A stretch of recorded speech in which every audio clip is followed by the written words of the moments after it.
গ্রেফতার হয়েছেন তারপরেও হুমকি তৃণমূল নেতার। দিনহাটার নাজিরহাটে গ্রেফতার হয়েছেন তৃণমূল নেতা তাজগীর হোসেন। ২১-এর ভোট পরবর্তী অশান্তির অভিযোগে গ্রেফতার গ্রাম পঞ্চায়েত সদস্য তাজগীর হোসেন। কিন্তু গ্রেফতার হয়েছেন তারপরেও নেতার হুমকি, সরকার বদলেছে তাই গ্রেফতার, পরিবর্তন হবে তখন দেখা যাবে। শুভঙ্করের সঙ্গে কথা বলবো। শুভঙ্কর, কি হুমকি দিলেন গ্রেফতার হওয়ার পরেও?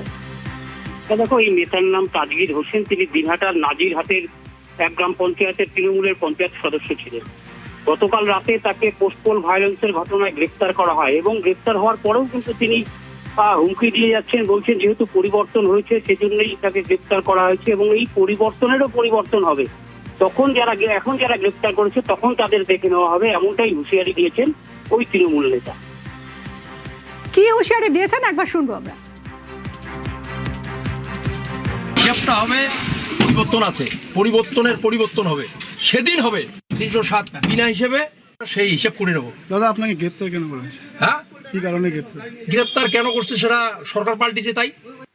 সরকার পাল্টেছে তাই তিনি গ্রেফতার হয়েছেন, এরকমই দাবি করছেন। গ্রেফতার হয়ে হুমকি দিচ্ছেন তৃণমূল নেতা।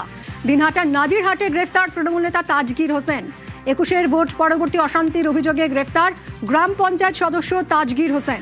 গ্রেফতার হওয়ার পরও নেতার হুমকি শুনলেন আপনারা, সরকার বদলেছে তাই গ্রেফতার, পরিবর্তন হবে তখন দেখা যাবে, মানে আবারও হুমকি দিচ্ছেন তিনি।